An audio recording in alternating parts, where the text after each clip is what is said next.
felt like a joyous outpouring of energy right there. So thank you very much. Please welcome to the stage your sensational compere for the evening, Mr. Michael Cook. Right, so we've entered the part of the night where it's definitely just like fucking hanging out in my living room. Well, maybe minus you guys, I don't, but everyone else I reckon at some point could get an invite to my living room and meet my cat. So we're just going to go full balls deep, new acts, new material stuff, because you know, comedy's hard. You can't do covers in comedy. It's not like I come out here and go, Garlic Bread by Peter Kay. Do it! And I'll do it. Right.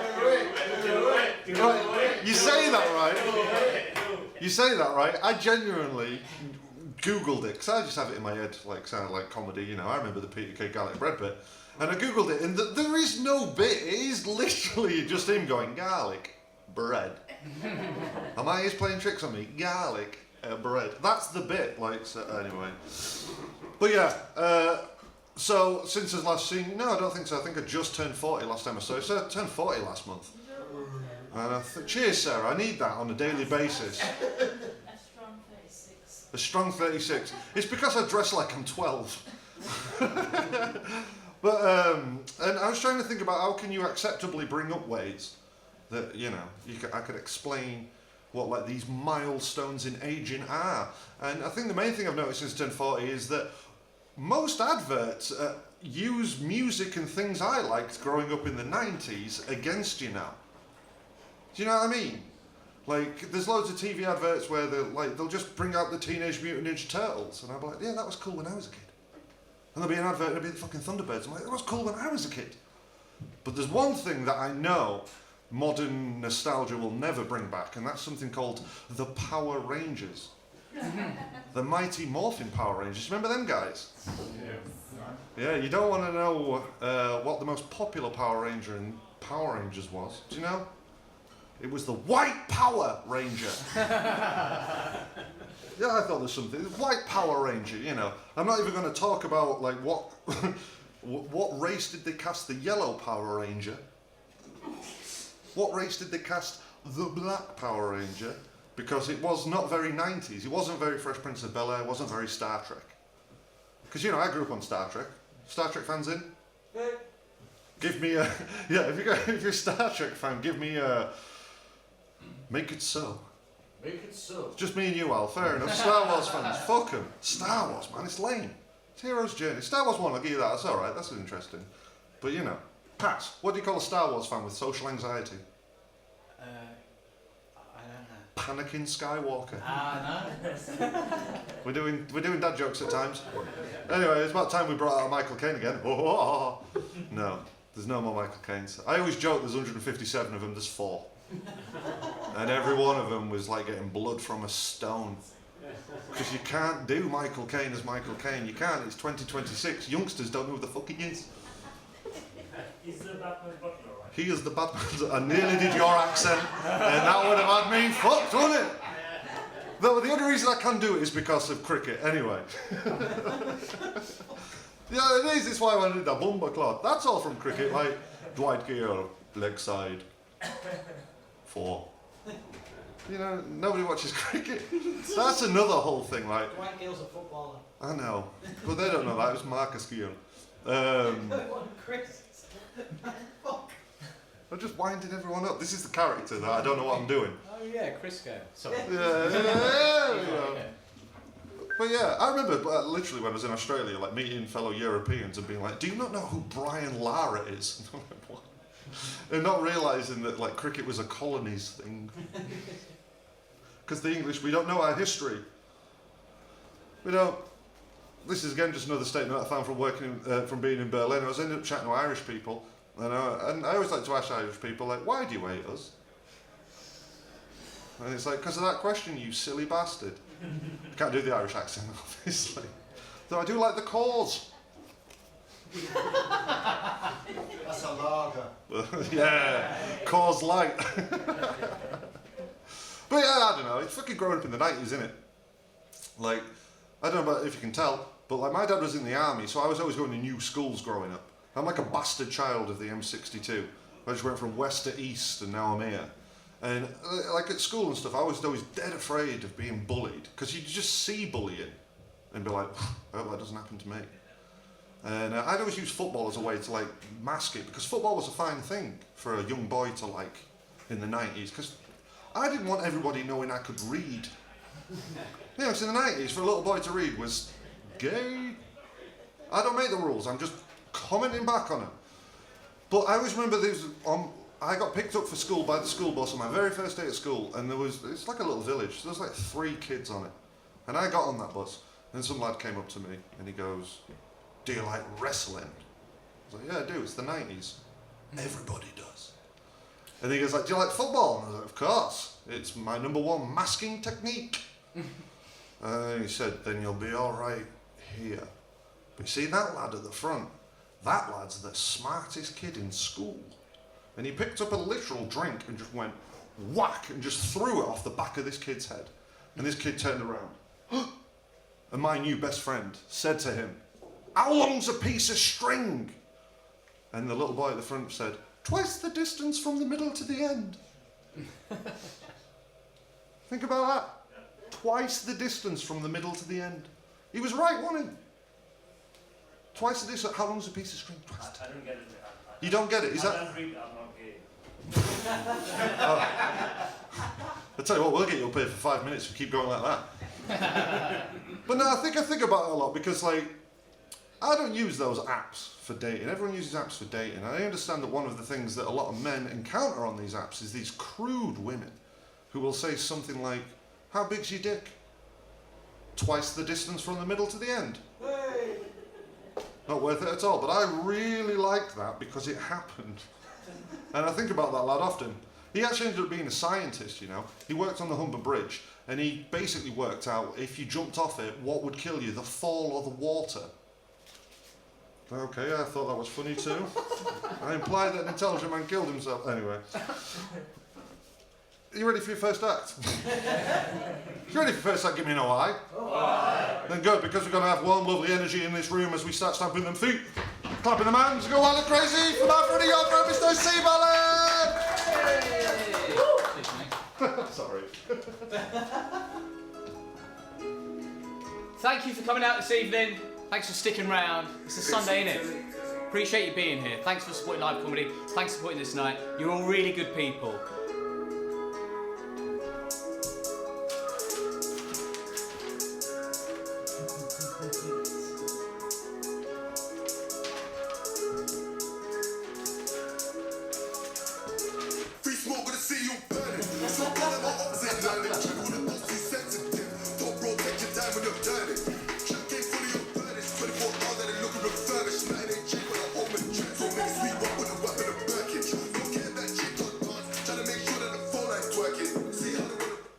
It's one way of starting, isn't it? Thank you so much for having me. After what took place across the nation last Thursday, I think this will probably be my last time on stage. And I am really pleased earlier on we established that Richard was a comedian, because when I went in and looked at him, I thought he was literally here to remove me from the building.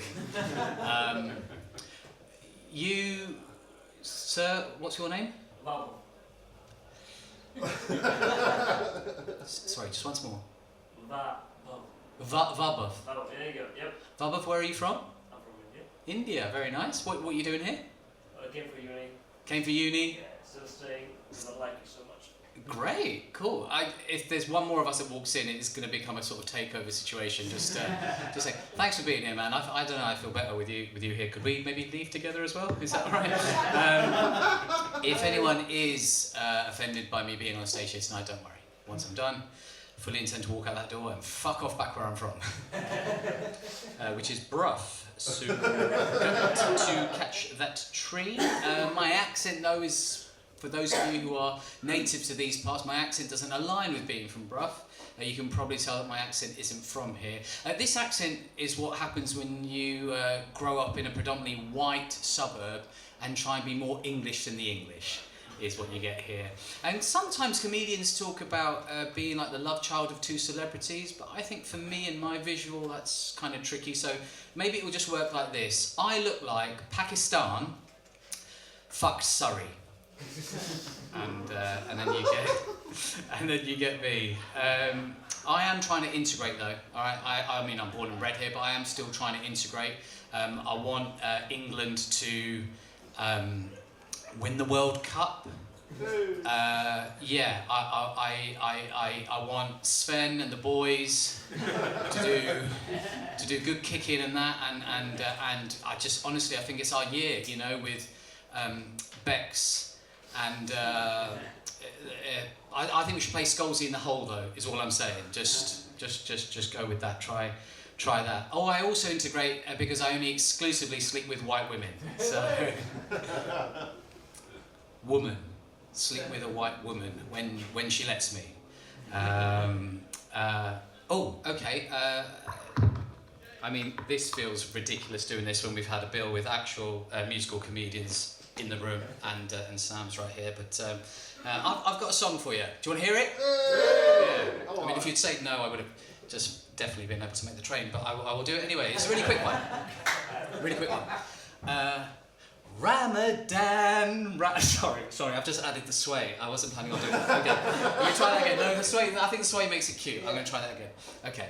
Ramadan, Ramadan. When I tell people about Ramadan, they say, "Wow, that's hard." And then I respond by saying, "That's not the hardest thing about being a Muslim. You want to try stoning your wife."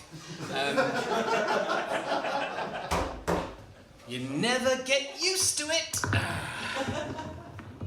I am a primary school teacher, and I think it's a very tough job. You've got to be everything to almost everyone. You've got to do the whole facilitating learning part, but you've also got to be somewhat of a politician when dealing with members of the school community and stuff. And all I'm saying is sometimes I don't always say to you, parents, what I mean. Those of you who are parents. For example, if I was to say,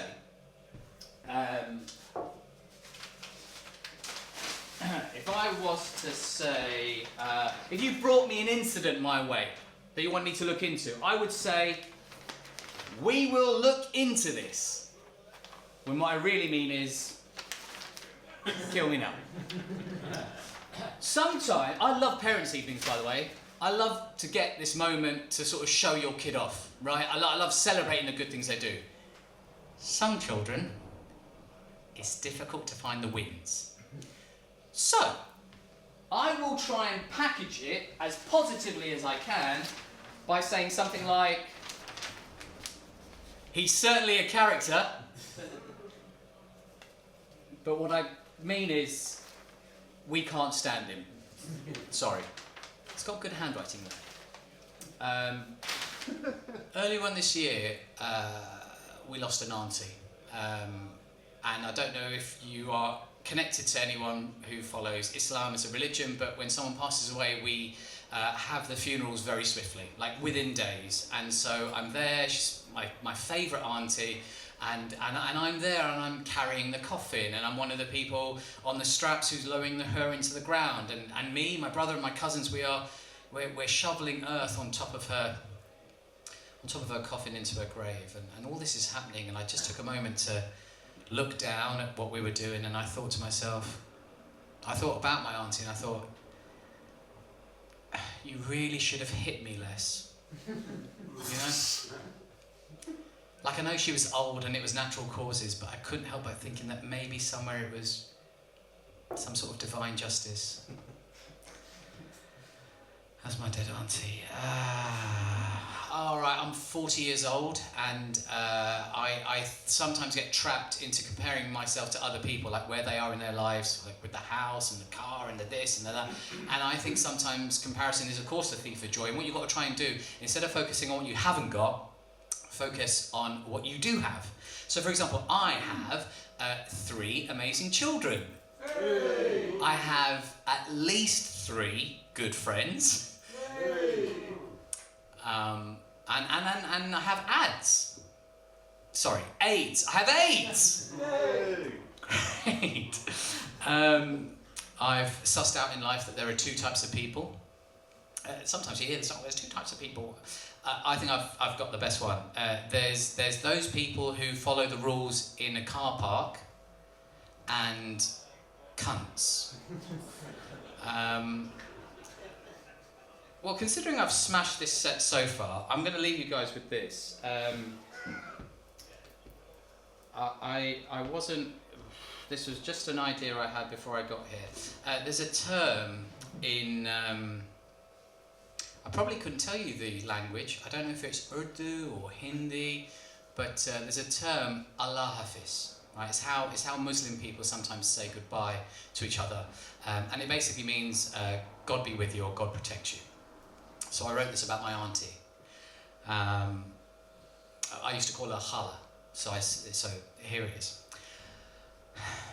Allah Hafiz Hala. I miss you already. Thank you for everything, for the care, the prayers, the fear-inducing glares. I can remember the yelling, the screaming. How I'd have to occasionally take a beating. That would knock me off my footing, never bleeding, but I'd be on the deck, perhaps because I showed a lack of respect. Am I a dog? Is what you said. And I didn't know how to respond. I don't recall if my eyes blew wide or I feigned a nervous smile. Either impulse would have been natural for a child. I can remember scrambled eggs in the morning, butter toast in the evening, plate after plate, meal after meal, biscuits from your tin and pizzas that made the microwave ping. You were a presence. A tour de force, loud, animated, and it's not like you weren't fun. I remember that crazy dance that made us all crack up and the satisfaction that I get from making you smile or laugh. It was a real personal one. Even in my future hazy days, I'll remember how you placed pillows under our heads and watched us go to bed again and again and again. And in the twilight of your life, when maybe you had shed part of your edge, I still pushed the boundary and would jest, "Are you still here?" And you would say, "Yes." Allah Hafiz Hala. You were the best. Cheers, St. John's.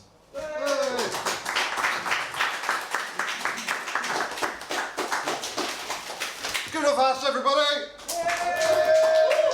And his difficult relationship with his auntie and his AIDS. Though it is nice to see you being so HIV positive. We're all weak. Right, well, I'm going to keep going for our next act. As we start stamping our feet, clapping our hands. Go on, guys, Felix, Cortese!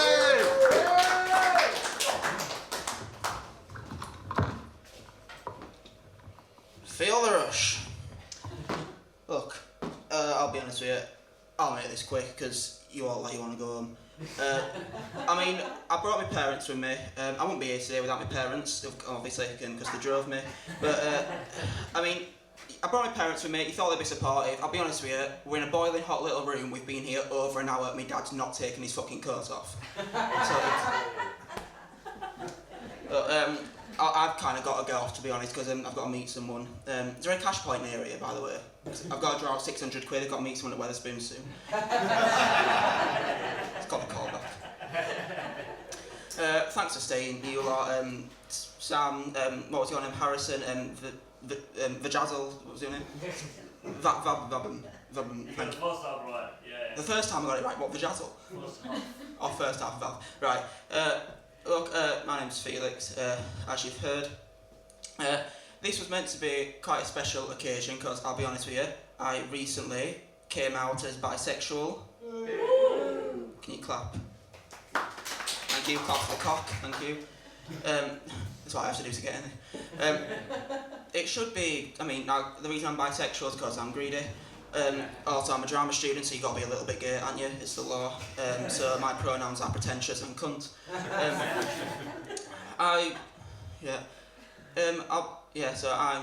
I'm also 20 years of age, quite young. Virgin. Thank you. Thank you.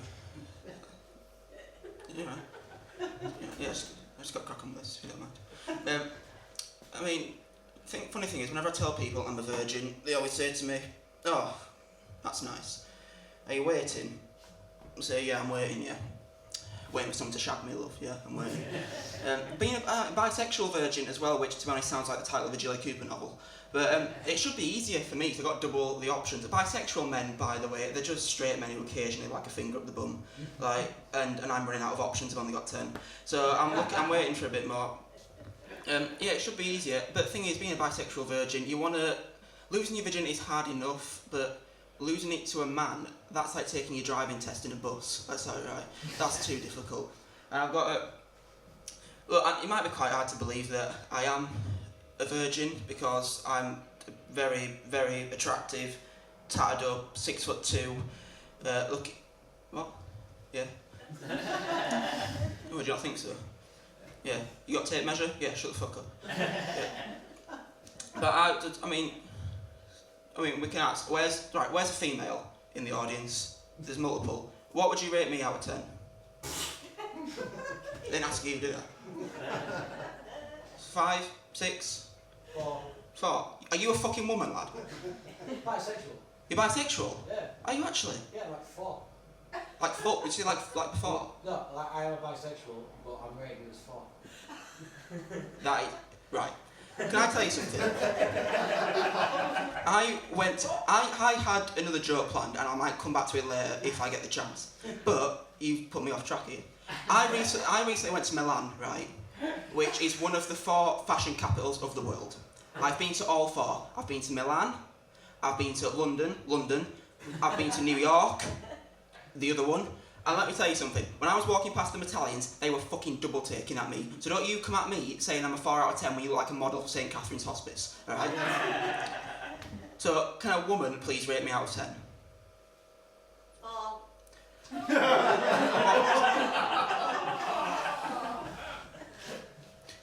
What was your name, sorry? Karen. 4 out of 10. That's fine, it's fine. So, if you don't mind me asking, Karen, how long have you been a lesbian for? About 20 years. About 20 years, thank you. Yeah. Do you think I look like a lesbian? Well, that sound speaks volume, doesn't it? I think the hair doesn't help, I'll be honest. I know it's a bit of a ballsy call, this hair. Like, I'll be honest, when I went to my hairdresser and I said I wanted this done, he said, "Are you sure?" That's why he meant to laugh. Thank you. I went to, genuinely, this is the worst day of my life. The worst gig I've ever done, right? I did a gig at a conservative club in Filey on Christmas Day, and they didn't know I was going to be doing it. So you put a young little vulnerable, at the time 18-year-old boy like me on that stage in front of a bunch of old Tories. After a while, it begins to feel a bit like an auction. And 2 years prior, let's get deep, I tried to commit suicide, and I laughed as well. And I literally tried to take my own life about 4 years ago, and this is the worst day of my life. Right. But Joe, I'm not even joking, it's piss funny, isn't it? Yeah, go to a mental asylum and tell them that you laugh at people's suicide attempts. You get to stay there for the rest of your life as well, you'll love it. And I'm not even joking, I mean, to be honest, stand-up does help a little bit with my mental health problems, about 20%, the rest of the 80% is the antidepressants. I actually take an antidepressant called sertraline, which is the same one that Lewis Capaldi takes, so are you jealous? Be like your favourite pop star, all you need to do is take a noose, and that's too far. But about, what was it? Yeah, I have also got, like doing this job, I say job, you got to be paid to do a job, doing this hobby helps a little bit with it. I have got a job working at a supermarket, at a holiday park, a caravan park. No, it's worse than it sounds. And I've got some of the people that come to that supermarket on that caravan park, the people that I only thought existed in Channel 5 documentaries. And they come at me, this Geordie woman came up to me and she went, "Where do you get off charging £4 for a donut, lad?" And I said, "I don't make the prices for these donuts. We've charged 2 packs of donuts, it's £4, they're quite nice, but I don't make the price. If you want to get a cheaper one, you're going to have to walk somewhere the size of her, she could fucking use a walk." But she came up to me and said, "Where do you get off charging £4 for a donut?" I said, I don't make the prices. I don't get off charging £4 for a donut. If I did, oh my god, I get so off on it, I get so fucking erect pricing them donuts. That's not even icing on them donuts, don't you know? Long story short, I spunked on the donuts. But I mean, I would like to say doing this has helped my mental health. I'd like to.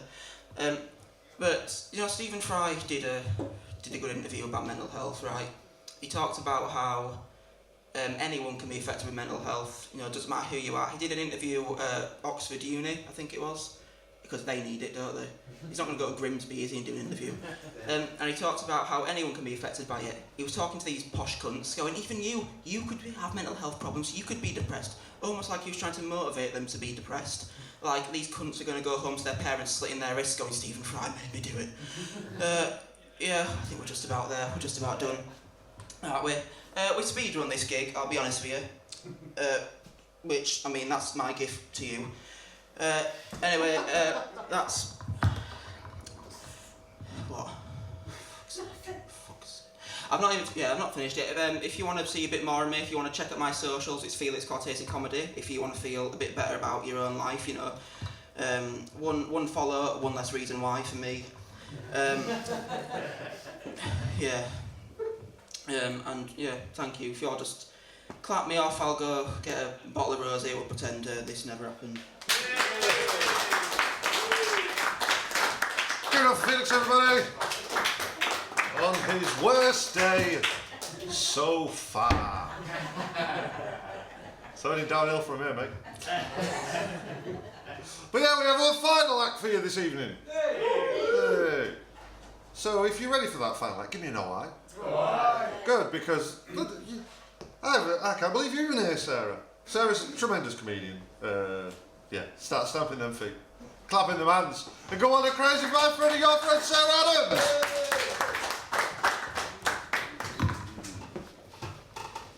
Hi everyone, I feel nervous, so I brought my book to read from. It's my comfort blanket.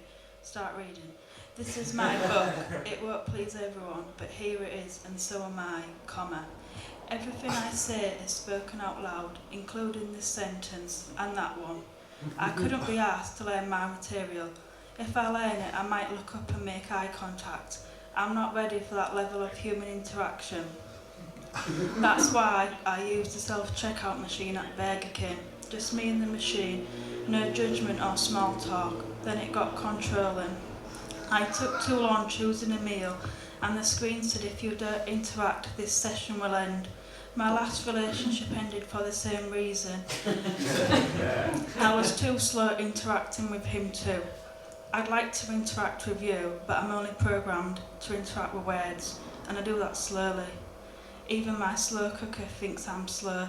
It finishes before I do. I'll only use the microwave for special occasions, like warming up pizza.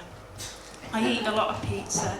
Maybe that's why I'm low energy. So I got a B12 injection. I could afford that, unlike my energy bills.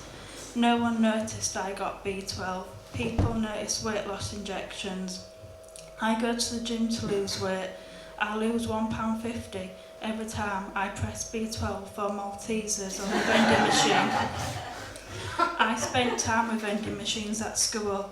They made me late to French because I was busy buying French fries. Then I'd be late to maths as I got distracted listening to Pink Floyd, Another Brick in the Wall. The lyric, no dark sarcasm in the classroom inspired me. I tell teachers I'm not late, I'm just not on time.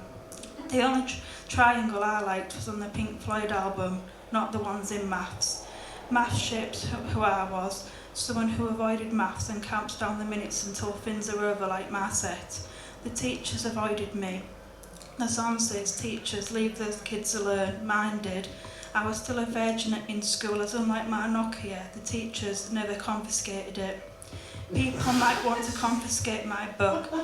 They say don't judge a book by its cover, please do. Mine is fluffy, inside is written words. I trust words, so I bought a newspaper. I got the Sun. If it's printed, it must be true. The front page said Tess and Claudia leaving Strictly. Tess and Claudia announced their departure by making Instagram statements. I think that's instead of giving a police statement, which makes sense. Instagram has emojis, police statements don't. I like emojis. They let me express emotions without using my face. If I use my face, I get anxious and feel like I'm going to shit myself. I respect Claudia's fringe. It's not a hairstyle, it's a privacy screen. If I had hair fringe, I'd feel safe making eye contact. Claudia hears the traitors and watching it is so tense I break out in a sweat like England taking penalties. I'm from England, geography taught me that. That's how I found out I live in Hull. My favourite thing about Hull is the store closures. I like the closing down signs, they're like my mental health. A cry for help but professionally printed. Yesterday I went to Primark, it was open 9 till 6, so I went at 9:30 AM. I like to let shops wake up. In Primark I saw a jacket labelled 3 to 10 years. I was disappointed, I wanted it now. I didn't want to get attached to the jacket, so to get away I went on the escalators. It moved before I was emotionally ready. When I got to the top, I noticed the mannequins in the nightwear section didn't have eyes, so no eye contact and they were completely still. I've never connected with plastic more. They were standing next to the fire extinguishers right by the knickers. Hardly any material in theirs, so I doubt a fire could even start in Primark. If there was a fire, I'd like to move fast like Tina Turner in Proud Mary, but I'm not built for urgency. My hands moved enough to type this 1200 word script, sometimes without looking at the keyboard. They call that muscle memory. Like me, my granddad had muscles, just not memory, as he had dementia. My nana handled his memory loss better than I did. He remembered to leave her in the will, but not me. Then she died. 5 days later, I got this £12 book, so the cash flow stopped when she did. I got it in the 2016 Boxing Day sales at Wilko. The sign said sale, everything must go. So I helped, I put it in my bag and walked out. Years later, the sign said it again, this time it included the staff. Now Wilko has gone, I shop at Home Bargains to buy a Harpic toilet cleaner. On my way shopping, I get distracted when beggars ask me for money. I say no because beggars can't be choosers and I'm the chooser. I chose to speak to a girl in a nightclub toilet once. She asked if I was okay because I'd been in there a while. I was having a massive clear out. She had strong feminine energy. I assumed she was a feminist. She was in the bathroom, not the kitchen. She didn't pass me any toilet paper, so feminism didn't reach my cubicle. On this morning, Katie Hopkins said she judges people by their names. The girl didn't ask my name, she judged me on my bowel movements. Anyways, I'm called Sarah, I'm using my name to establish trust with the audience. My parents spelt my name with a H at the end because their previous daughter is called Sarah. My parents are the little version of Posh and Becks. Because of them I watched Bend It Like Beckham, and I learned that David played football. When I played, I'd kick the ball to the other team. I believed in sharing just like Victoria did during David's affair. After a game, my nana said never put your name on your belongings as I could get kidnapped. My mum disagreed and said I should write my name on everything with a permanent marker.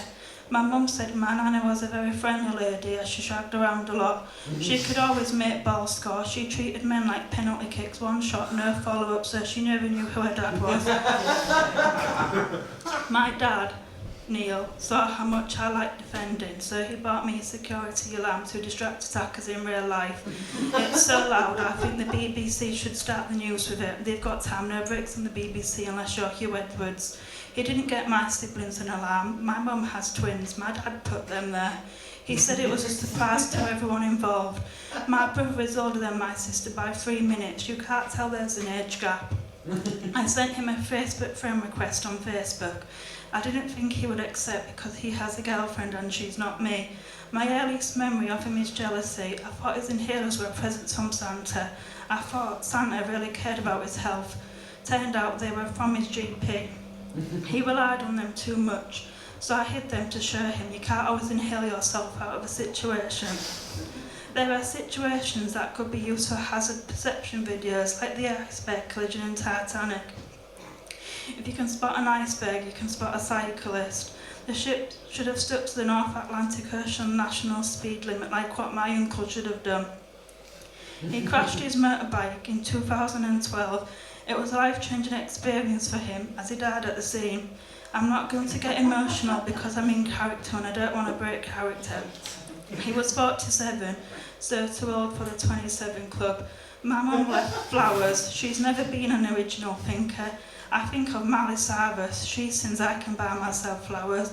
My mum could too, but she prefers taking them from the park. She forgets to water them, so I remind her by putting on Titanic, because there is water in that film and none of it saved Jack. I told my mum that Jack meets Rose when he stops her from jumping, but he doesn't suggest contacting the crisis team. The film taught me icebergs are bigger under wet water and sizes can be misleading like TARDIS or male confidence. Bigger on the inside, unconvincing on inspection. After Titanic I did jigsaws, while listening to Red Light Spells Danger by Billy Ocean as the ship sank in an ocean.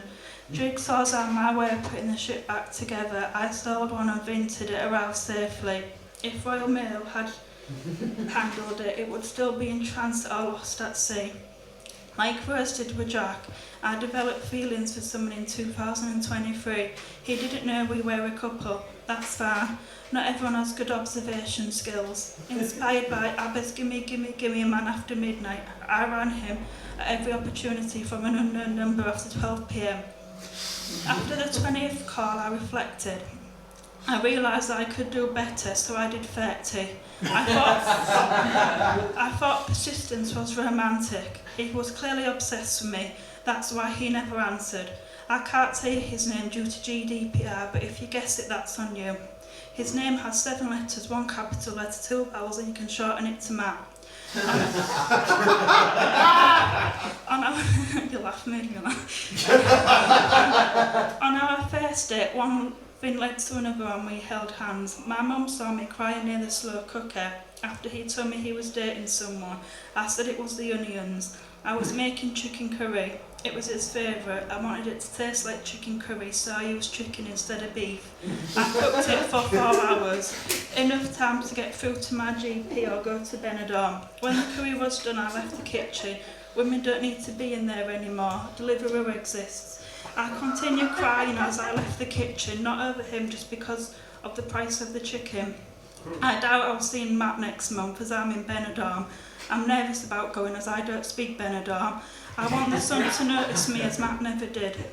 I've shaved my legs. I did the same for my smear test last year. The NHS have invited me back for a top-up. I must have done well. I thought the NHS existed when Holby City did.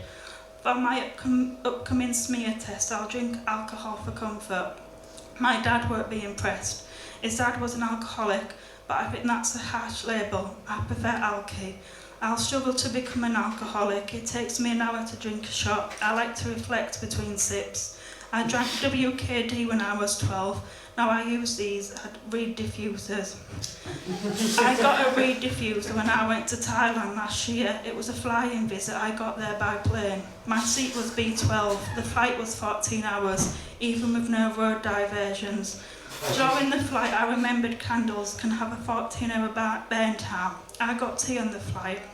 It reminded me of the time I burnt myself deliberately when I had tea with my nana. The same day I asked her for a Michael Jackson book.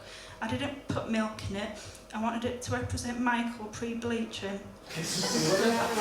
I even drank Red Bull during the flight. Apparently that gives you wings. It didn't, so I listened to F's like Flying Without Wings. During the flight, I looked at the clouds. Can I finish it? So I don't really like that bit.